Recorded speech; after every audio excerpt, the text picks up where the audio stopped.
Hi friends, welcome back to my channel. నిన్ను చూసే ప్రతి క్షణం పార్ట్ 4.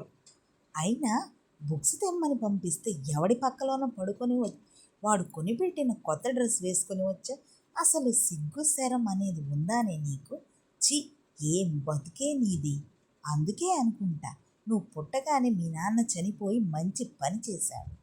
అదే బ్రతికి ఉంటే నిన్ను ఇలా చూసి కుమిలి కుమిలి చనిపోయేవాడు. మాట్లాడవేనే, ఆ మొండమోపి తల్లిలాగే నువ్వు కూడా తయారయ్యావా అని పెద్దమ్మ విసిరిన మాటలకు చందన ఒక్కసారిగా తలెత్తి చూసింది. ఆ కళ్ళలో భయం లేదు, కానీ తల్లిని అవమానించి మాట్లాడేసరికి పెద్దమ్మని ఒక్క చూపు చూసింది. ఏంటే గుడ్లప్పగించి మరీ చూస్తున్నావు అని పెద్దమ్మ ఆమెను తన తల్లి ఉన్న గదిలోకి నెట్టి బయట గడియ పెట్టింది.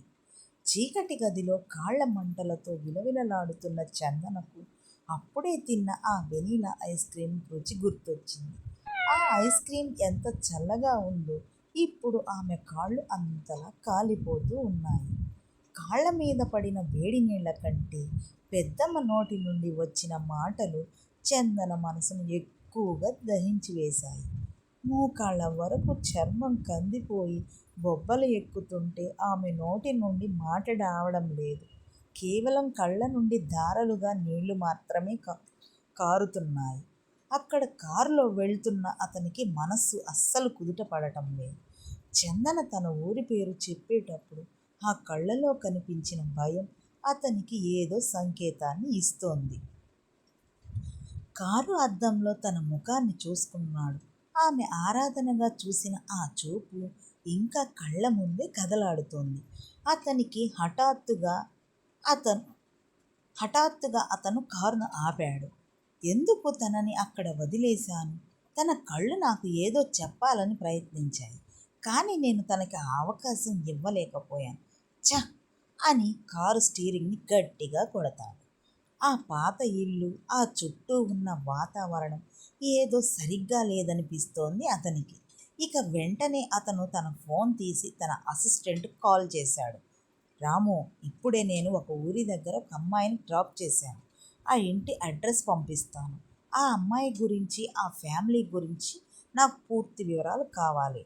ఇప్పుడే. Okay sir. మరుసటి రోజు ఉదయం చందన చలనం లేకుండా ఉంటుంది. కానీ పెద్దమ్మ అరుపులు మాత్రం ఆ ఇల్లంతా మారుమ్రోగిపోతున్నాయి. కాళ్ళు కాలిన నొప్పితో విలవిలలాడుతూ తను ఆ బాధని తట్టుకోలేక స్పృహ తప్పి పడి ఉంటుంది చందన. ఏయ్ ముష్టి మొహందాన, చచ్చావా ఏంటి? లేచి మాకు కాఫీ తీసుకురా అంటూ పెద్దమ్మ గదిలోకి దూసుకొచ్చింది. నిస్సహాయంగా పడి ఉన్న చందన జుట్టు పట్టుకొని దయాదాక్షిణ్యం లేకుండా ఈడ్చుకుంటూ బయట వాకిట్లోకి తీసుకొచ్చింది. కందిపోయిన చందన కాళ్ళు నేలకు ఘర్షణ పడుతుంటే ఆమె నోటి నుండి అరుపు కూడా రాలేని దీనస్థితిలో ఉంది చందన. చూడు దీని వేషాలు, కాస్త నీళ్లు పడితే ఇంత నాటకం ఆడుతుంది అంటూ పెద్దమ్మ మళ్ళీ చేయి చేసుకోబోయింది. అప్పుడే సడన్గా ఒకటి నల్లటి ఖరీదైన కారు ఇంటి ముందు ఉధృతంగా వచ్చి ఆగింది. బ్రేక్ వేసిన శబ్దానికి ఊరంతా ఒక్కసారిగా నిశ్శబ్దమైపోయింది. కారు డోర్ తెరుచుకుంది. హీరో వివేక్ వర్మ బయటకు వచ్చాడు. అతని కళ్ళు నిప్పులు చెరుగుతున్నాయి, చేతులు బిగుసుకుపోయాయి. లోపల జరుగుతున్న దారుణం చూసి అతని రక్తం మరిగిపోతుంది.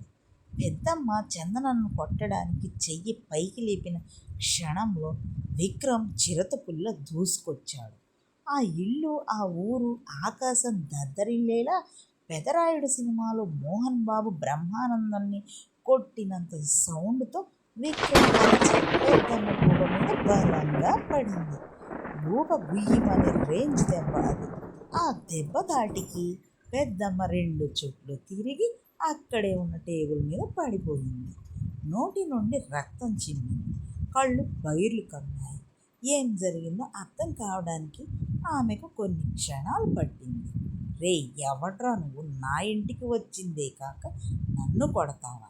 ఎంత ధైర్యం రా నీకు అని అంటుంది పెద్దమ్మ. విక్రమ్ అక్కడితో ఆగలేదు. సింహంలా ఆమె వైపు చూస్తూ గర్జించాడు.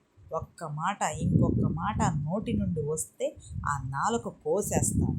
ఒక ఆడపిల్ల మీద, అతి నడవలేని దీనస్థితిలో ఉన్న పిల్ల మీద చేయి చేసుకుంటావా రాక్షసి!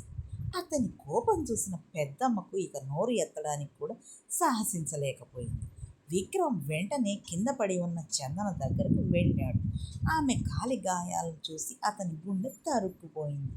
నెమ్మదిగా ఆమెను చేతుల్లోకి తీసుకున్నాడు. రాము, నేను చందనను తీసుకొని హాస్పిటల్కి వెళ్తున్నాను. నువ్వు ఆంటీని తీసుకొని మన హౌస్లో ఉంచి తనని చూసుకోవడానికి ఒక అమ్మాయిని పెట్టు. అలాగే సార్. తరువాత విక్రమ్ ఆమెను కారులో కూర్చోబెట్టి వెనక్కి తిరిగి పెద్దమ్మ వైపు ఒక తీక్షణమైన చూపు చూశాడు. ఈ రోజు నుండి చందన బాధ్యత, అలాగే ఆంటీ బాధ్యత నాది. తన వైపు కానీ వాళ్ళ అమ్మ వైపు కానీ కన్నెత్తి చూసిన పరిమాణాలు చాలా తీవ్రంగా ఉంటాయి, జాగ్రత్త అని హెచ్చరించి కార్ స్టార్ట్ చేశాడు అతను. ఇంతకీ హీరో గురించి చెప్పనే లేదు కదా మీకు, ఇప్పుడు చెప్తాను. ఆనంద్ వర్మ వివేక్ తండ్రి, తల్లి సుప్రియ. ఆనంద్ వర్మ వాళ్ళ ఫ్యామిలీ చాలా రిచ్ ఫ్యామిలీ. అయితే వాళ్ళకి బిజినెస్లో నష్టం వచ్చి ఆర్థికంగా చాలా ఇబ్బంది పడింది. అయినా ఆనంద్ వర్మ భార్య మాత్రం కొడుకుకి ఏ లోటు లేకుండా ఉద్యోగం చేస్తూ వాళ్ళని బాగా చూసుకుంటూ ఉంటాడు ఆనంద్ వర్మ. కానీ ఒకరోజు సడన్గా ఆనంద్ వాళ్ళ ఇంటికి మేనేజర్ వస్తాడు.